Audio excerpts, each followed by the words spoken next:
Hi, this is Bobby from Bobby's Sweet Treats, and this is Wet on Wet Decorating with Royal Icing.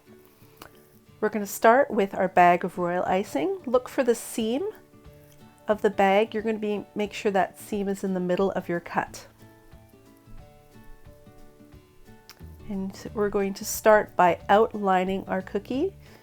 You're going to take your royal icing and you're going to draw an outline around the edge of your cookie.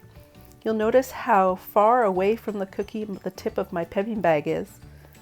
That will allow the royal icing to fall in a nice smooth line.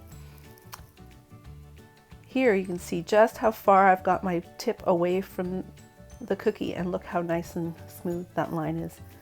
Now we are going to fill in or flood the cookie following the outline that you've made. You just go all around the cookie. Take your time here, no need to go quickly. You're going to fill in the entire surface of the cookie with your icing. Here you'll take your scriber tool, or a toothpick will also work for this. And you're going to move the icing around, filling in any spaces that didn't get any icing, and moving that icing towards the edge of the cookie if you'd like. Here you can give a gentle shake and a little tap. This will smooth out your royal icing and bring any air bubbles to the surface. The air bubbles can be then pierced by your scriber tool. You want to get all of your air bubbles out of your royal icing.